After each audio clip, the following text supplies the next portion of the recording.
Sugeng Rawuh Ndara.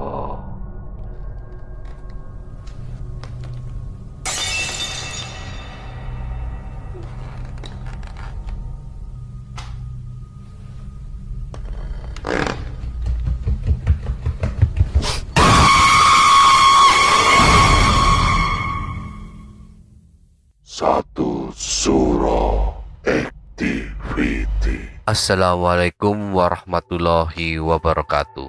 Selamat malam. Rahayu, rahayu, rahayu. Para pendengar Satu Suro Activity.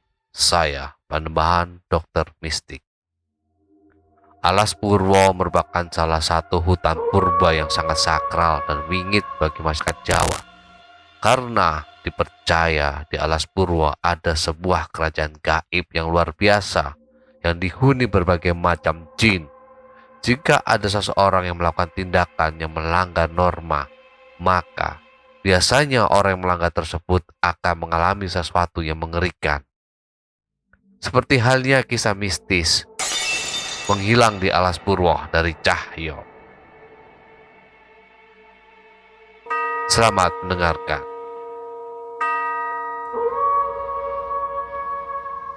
Kenalin, namaku Cahyo. Aku adalah seorang IT support di salah satu perusahaan asing. Itu adalah perusahaan startup dan kebetulan saat ini aku sudah jadi staf senior di sana. Semua teman-teman kantorku tahu kalau aku adalah anak pencinta alam. Ya, memang dari sejak kuliah aku suka banget menjelajahi alam. Naik gunung, pergi ke pulau-pulau terpencil, dan menelusuri hutan-hutan tropis. Instagramku penuh dengan koleksi foto perjalananku keliling Indonesia.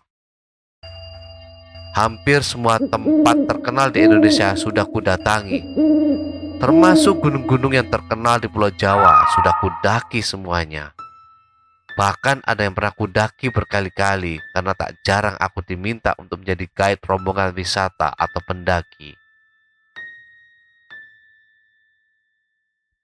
Dari semua perjalananku itu, ada satu perjalanan yang aku sesali, yaitu perjalanan ke Alas Purwo. Jujur ya, sebelumnya aku memang sudah pernah main ke Alas Purwo dan semuanya baik-baik saja. Nggak ada hal aneh yang terjadi. Alas Purwo memang tempat yang cocok kalau mau camping di sana. Suasananya tenang. Kalau beruntung kita juga bisa nemuin rusa liar dan selfie sama rusa-rusa itu. Pertama kali ke sana aku mulai nggak percaya sama cerita-cerita mistis yang tersebar di masyarakat. Karena ya aku sama teman-teman yang lain happy aja di sana. Tapi semua keyakinan aku itu sirna dan aku mulai percaya adanya kekuatan gaib di Alas Purwo saat kedua kalinya aku berkunjung ke sana. Awal ceritanya begini. Sore itu setelah selesai ngebenerin koneksi wifi kantor yang down, ada dua orang staf yang menghampiriku. Mereka berdua adalah Sekar dan Bambang. Menurut gosip yang aku dengar dari teman-teman kantor, katanya si Sekar dan Bambang ini baru aja jadian seminggu lalu. Menurutku sih mereka serasi ya. Sekar adalah perempuan cantik dan seksi. Bram juga cowok cool, badannya udah kayak binaragawan. Kalian, ada yang dapat gue bantu? Tanyaku pada mereka berdua. Bambang dan Sekar malah senyum-senyum. Lu berdua kenapa? Kesambet, tanyaku. Enggak, jadi gini Mas Cahyo. Mas pasti udah tahu kan kalau kami berdua baru aja jadian. Nah, ceritanya kami mau liburan ke tempat yang angker gitu. Soalnya kami berdua suka banget sama suasana horor, kata Bambang sambil tersenyum. Terus, tanyaku. Kami berdua mau camping gitu di Alas Purwo. Katanya Mas Cahyo pernah ke sana ya? Tanya Bambang. Iya pernah sih, Tapi kayaknya gue sibuk banget nih. Aku udah tahu kalau mereka pasti meminta aku untuk jadi guide-nya. Dan kebetulan saat itu aku lagi mager banget. Gini Mas Ayo, kami cuma minta tiket saja ke sana untuk 1 malam. Dan kami sudah siapin bayaran yang lumayan besar buat Mas Cahyo. 3 juta mau nggak? Kata Bambang. Dia langsung nembak harga gitu. Duh, kayaknya gua nggak bisa deh. Soalnya bener-bener lagi banyak kerjaan banget di rumah, kataku. Gimana kalau 4 juta? Kata Sekar. Oke, jadi, kataku tanpa basa-basi lagi. Aku langsung menyanggupi tawarannya. Lumayan juga dibayar 4 juta. Singkat cerita, kami bertiga pun ngambil cuti di hari yang sama. Dan untungnya di ACC sama atasan. Kami ke Alas Purwo bukan di hari weekend, melainkan di hari-hari biasa. Jam kerja lah. Maksudnya biar nggak banyak orang juga di camping di groundnya. Pagi setelah kami berangkat dari stasiun Gambir, tujuan kami adalah Banyuwangi. Tentu kami harus bermalam dulu di penginapan, karena pas sampai ke sana hari sudah mulai gelap. Nah, malamnya di penginapan itu aku langsung cari informasi sewa mobil, karena tidak ada mobil umum yang menuju Alas Purwo. Setelah bermalam di penginapannya, barulah di hari Selasanya kami bertiga berangkat ke Alas Purwo menggunakan mobil charteran. Si pengemudi mobilnya sangat ramah.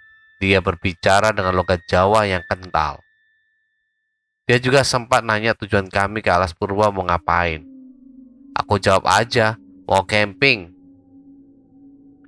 Si sopir bilang kalau main ke Alas Purwo jangan sampai ngomong gegabah, apalagi bertingkah sembarangan. Tentu saja aku sudah paham soal itu dan tidak perlu lagi dikasih tahu. Sepanjang perjalanan, aku perhatikan si Bambang dan Sekar mesra banget. Maklum, mungkin ini adalah liburan pertama mereka. Jadi kayak bulan madu aja. Aku sendiri yang memang sudah berumah tangga, biasa aja ngeliat kemesraan mereka. Bodoh amat, yang penting dapat 4 juta. Selang beberapa saat mobil yang kami tumpangi tiba di perhutani Alas Purwo. Sejauh mata memandang hanya terlihat pohon-pohon besar berjajar di pinggiran jalan. Jalan di Alas Purwo juga sudah aspal. Tujuan kami adalah Pantai Pancur. Di sana kami akan camping selama 1 malam. Nggak lama kemudian kami pun tiba di pos Rowobendo Alas Purwo. Pos ini dikhususkan untuk kegiatan para turis. Setiap pengunjung harus membayar tiket masuk di pos itu. Setelah membayar tiket, mobil pun melaju kembali. Saat itu hari sudah mulai sore. Kami akan melewati pantai Triangulasi terlebih dahulu sebelum tiba di Pantai Pancur. Namun, tanpa diduga-duga, ada seorang lelaki yang mencegat kami di tengah-tengah jalan. Dari penampilannya, dia seperti orang gila. Lelaki itu benar-benar ada di tengah jalan. Sopir pun injak rem. Dia membuka kaca mobilnya.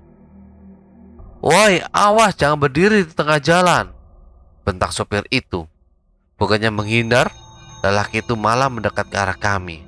Pakaian lelaki itu compang-camping, bahkan kelaminnya juga kelihatan karena celana yang ia gunakan bolong di bagian tengah. Sekar menjerit takut. Dia dipeluk oleh Bambang. Si sopir turun dari mobilnya. Kudengar orang gila itu teriak-teriak menggunakan bahasa Jawa. "Kanjeng ngerti niate kowe kabeh," begitu katanya. Aku tidak mengerti kenapa orang gila itu berkata seperti itu. Saat itu aku menganggap ocehannya adalah omong kosong. Si sopir berhasil mengusir orang itu. Dia masuk ke hutan sambil berteriak mengucapkan hal yang sama. Saat kutanyakan siapa dia, si sopir juga nggak tahu. Dia nggak pernah melihat orang gila itu di sepanjang jalan Alas Purwo ini. Perjalanan pun dilanjutkan. Setelah melewati pantai Triangulasi, akhirnya kami tiba di Pantai Pancur. Tadi di jalan kami sempat melihat ada beberapa orang berpakaian serba putih yang khas untuk ibadah umat Hindu. Mungkin saja mereka berasal dari Bali.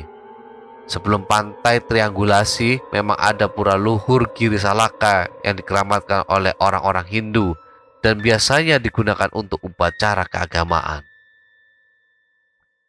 Kami pun turun dari mobil. Saat kami tiba di sana, matahari sudah mau tenggelam.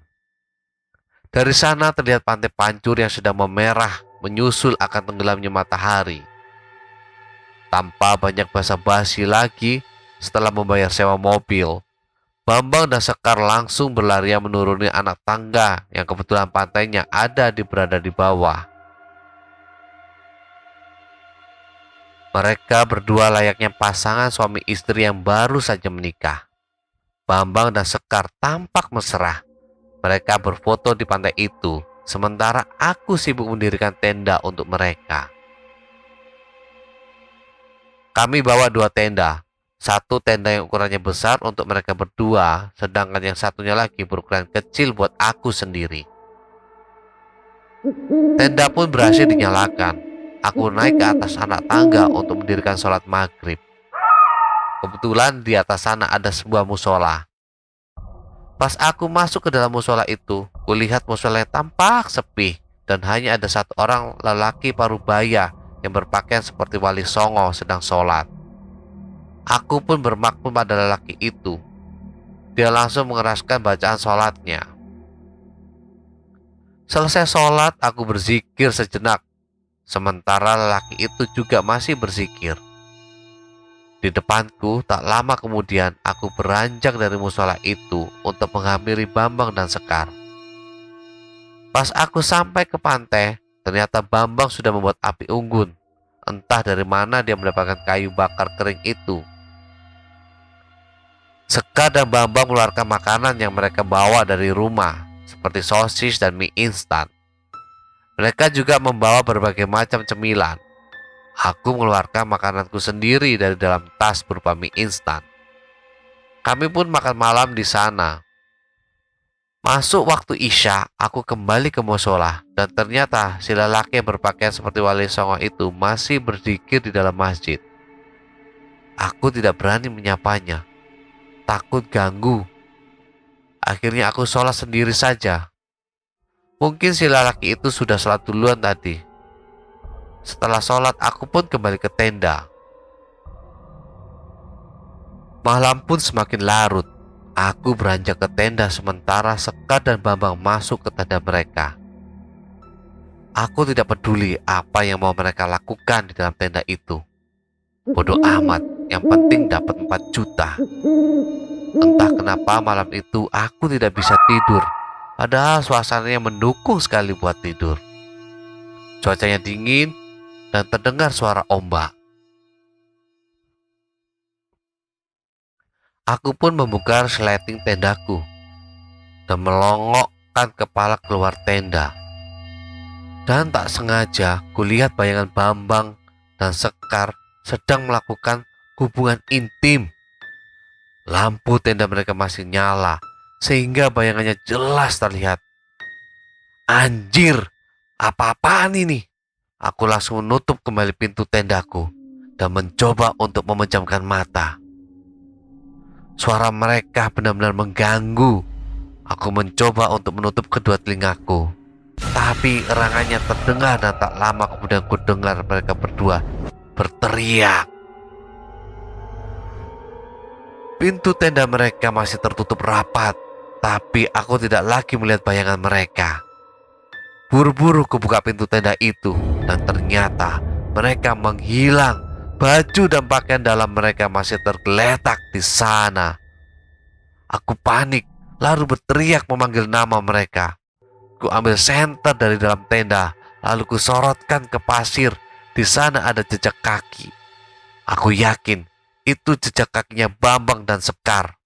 Segera aku ikuti jejak kaki itu.